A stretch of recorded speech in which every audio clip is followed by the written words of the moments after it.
सिदा खुशी अदम यामी पांगी कोरोना सिदा कोगी मनुंगी मनुंग मपान नो मनुंग दे दम लोगा अदुगा वाकन दो मपांगी वो केनो प्रेसिडेंट याव दब नते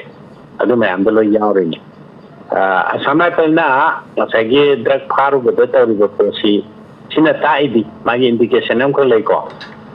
हानना समय पलजी लोना सिंबा मयाम दि तो लोई खंगेबा मोय फारम देबा मोय दा थाना पियन ले तो मेबा आमदा नत्रगा मोय सो दुम यानरगा यानबा खरगी मखादा सिगम बदिन से दुम मोयगे यानरगा तोरम थबक्तगी मुना दिसी यारक्तदना आदि कनोगे हायंगे मायोनजे कितंग होंगा फायदोरा लोनो दगी मान कितंग होंगा फायदोरा यारक्तदना फारू बनेबा अदुदा तो इरांग ओइने खले हानै खंखंना बसनि अदि तौरिबा कनोदुदा तोइबा तौदोकुदा दुमोगी अमगा सुम तोरो खोंदानबगी ममीगा सुदुम लोइ उइये अखोना वीडियो फुटेज संग मते मी येंबदुदा दुगी फोटो लोइ उइयेबा अदि तंपाकी साइड तौबो रमोने अदुगी मोटो रबो बुले का कापना नोबे कापोरो कना मी नेबो होय होय अदुमकी थोक्त्रियेबा अदुना इखंग खंगना नागे सुम तो यारमगा नय हंदके दबो फारिनोगा हाबेगी पोट अदोंदा अदुगी ममी म ताबदोना मदुमगी आइजेब नते को होय होय अदुमाइने येंबा याबा केनो सुदुम उदब नते अदुम यामदो उ अदो केनो ने चिंगना समय प्रनंगा पा अदगी तंपांगना कमांडो नंगा पा ना हाइदोरा उदिसे अते तेगी हाइदो तीबेको अदुमाइना का हाइदोरा अदुगी फिगमदुदा साइदसु नसागी केनो सिथोलगा करीम बैरांग कर सागलगा थोलगा अदगी कमांडो सिंग अदगी स्टेट फोर्सिंग केनोदा चिंगों चिंगा दंगाई ब मयामची लौथोंना बो होनबगुंबा अदि तंपा पेरांग ले रहा है जे कंट्रोल करना दसरा चिंथोरतब यादे दना पा होय होय इमरजेंसी ने के नारगा हम तो फलां थोला करगे दे महलगा थाजिन दबसी याय दना अदुगुंबगी प्लान के तो जाला अदुसु अदुम येंगिय मचा के मचांग तनि सिगी मनुंगसी यम कनो ओइग्रे कॉम्प्लेक्स याम थिनो ओइग्रे अदुगा कॉम्प्लेक्स हेने न ओहलगा यामसी अमुक हेन ngaवलिने सुंगावन बसुम ओला सुंगावन बामरम सुंगावन को अदन सगी कनोदा मुस्लिम पी करे यावे को लेना कनो मजिक कनो न पंबी दे जो आई मक्ति कंगलुक की होइना सगी किनी ने तरग मुस्लिम ने करिम पनियम दा बने सुना कर बातो को कांबू है न माइनिंग में होय होय अदु ब्रकर बागी मतंग की दती कोन मपोक तो जो मायरे लागते को मति कंगलुक तो जाति ते कुशन बिनो है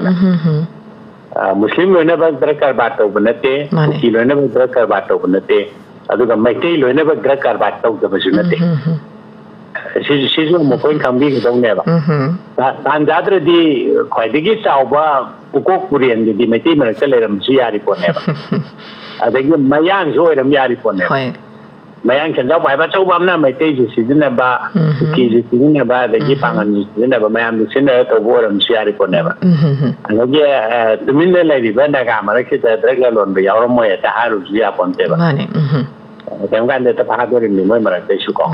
अदुना ड्रग का बात तो ने क्रिमिनल मतु जाति जुवा नते कनोदा बांगन ने कुकी ने ताइने भी दब यारेंगे दिसनु बगी पोसले को क्रिमिनल इज क्रिमिनल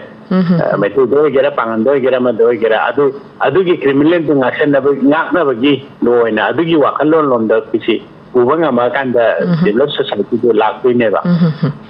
को जादम द पुबंगा मिमाने कोई वाकलों जे हेता पांगन ने तो ताइने भाई वाकलों द लेबा कुकी ने तो उबगी वाकलों द अदोम द लेबा पोसी कोई की कितंग सोइरी है सी जी तसेंगना कनो तोरिबा कांबू क्राइम तोरिबा कांबू दो लोट न भाई खुदोंग चाबा पियेबा अदि कुकी ने cookie चबावन ताइने लेग्रेदी ngajagi kuki karbawala da karbawala to karbatoribo kuki du sulot pelairani pangan du sulot pelairani mete du sulot pelairani ba ado moi lot pelairan na bagi keno amaron da khongjang amaron da moi na silak pa moi gi lang du da moi gi trap du da yam ji thuraga lei de ba adugi potune ji tolai ba pose ado keno da bagi kolonel jahan haidi ningi ba ha tare phongdo piningi ba poto adum yam ek tengi अकोइदा समम नान बपोरमा मपानगी उदमना नाकन नि मकि तमानबा event नि अदैदा तनोदना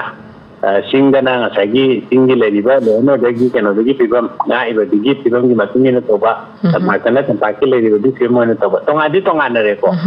diku adum ho budagi kogi honorable chief minister na airport ta soidna haidu ki ba statement amakak tugi follow up tu disu dum kai de dum le soidna haidu ki ba di keno do pot soidna na taba lo sai laga tam go do mana lo sai do na haidu ki ba pot asing bapoto adugi follow up ni jelum lai se ado masi tu gai na haragadi koi kano se manipur gi miyam ha tare koi mai te khang na ta manipur gi miyam si tu wa kan tam ni ga manipur gi ngam kai se mai te na control do ba tam pa ke ko vis de manipur gi ngam kai na te manipur gi ngam kai se kano da karonda gi new santan gi corner dagi Beyangi ada di Tipai Mukti Ibok si Manipur tingam kai ni Tibai Turen teli mama pamsi Manipur ga Mizoram gi tai ne bani Tibai Turen gi tangkai mai ko gini Sibo bai ko gi ngam kai ne si kambi ga ta bani ada gi Panoramda Awangomda ko gi laini lok na taga Tijuri bagi jaga gi ko gini asidani ko gi ngam kai wa ge to ko che Juko Turen da gi ngam kai wa ge to ni ada gi maningomda ko gi Jiri Turen da ko gi ngam kai wa ge to ni Sigi ngam kai si ngak ko doni Manipur gi ngam kai ngak panai ado sigi wakalon se koi kau bu yadri ko gi singong tinya ko gi sigi ko bi ngak ko si kun ngak ko doni si Manipur gi ngam kai ngak panati Manipur gi ngam kai ngak padi kana ngak ko do no ai ko ni chong jalaga misam na chong jalaga ngak ko do panati lenga na ngak ko do ni lenga ki legislation na ngak ko do ni lo na ngak ko do ni adugi potu da tarak ye dikse Miyam sa adom da sengdong ni si kanam po hai di ne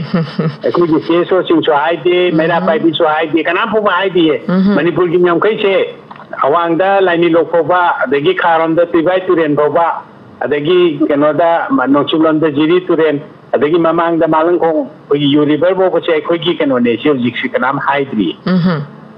dengan Manipur nga pai di Manipur ngam kai nga pai di adu da ngau ga dong ni